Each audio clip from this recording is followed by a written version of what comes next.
This is day 3 of your money mindset reset. If you're ready to join us for the reset, make sure you subscribe so you don't miss what's coming. And this today is where things start to really get eye-opening. Because before you can change how you think about money, you have to understand where those thoughts even started. Yesterday, we talked about scarcity. Today, we're going deeper because scarcity didn't start with you. We're not born with beliefs about money. We learn them from what we've heard, from what we saw, and what we experienced growing up. And if I'm being honest, I didn't question any of this for a long time. I just assumed the way I thought about money was just the way it was. For the longest time, I paid every bill on time, and I genuinely thought that meant I was good with money. But I had no idea what the interest I was carrying was actually doing to me over time. Nobody ever really explained that part, and I wasn't avoiding the bills. I was avoiding really understanding them because understanding them meant I didn't have to face what I didn't know. And that felt scarier than just paying the minimum and moving on. So think about it for a second. What did you hear about money growing up? Maybe things like, money doesn't grow on trees. We can't afford that. You have to work really hard for money. Or rich people are greedy. Even if no one sat you down and taught you, you absorbed that from your environment, from your family, from your friends. And here's the part most people don't realize. Those messages don't just stay in your past. They become your default. It's your new baseline. They show up in how you spend money, how you save money, how you avoid money, and how you feel about money.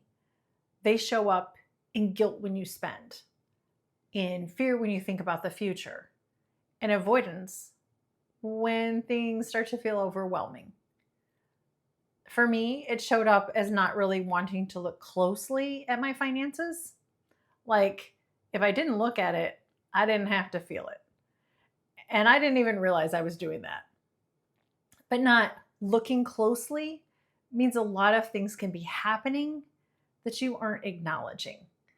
Like interest on credit cards, eating you alive, for example.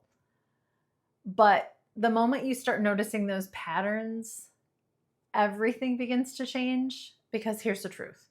Your current money habits are not your identity. They're inherited. They're learned patterns. And anything learned can be unlearned. So let's slow this down for a second. And again, if you can, close your eyes. Think back to your childhood. What did money feel like in your home? Was it stressful? Was it avoided? Was it talked about openly? Just notice what comes up. There's no judgment around it. Drop a comment. Whose voice do you still hear when money comes up? A parent, a partner, someone else? You don't have to name names. Just notice. You're not here to blame anyone. You're just here to understand. Now, grab that journal or your notes app or whatever it is and write these down. What messages did you hear about money growing up? How did the people around you handle money? And what patterns do I notice in my own life?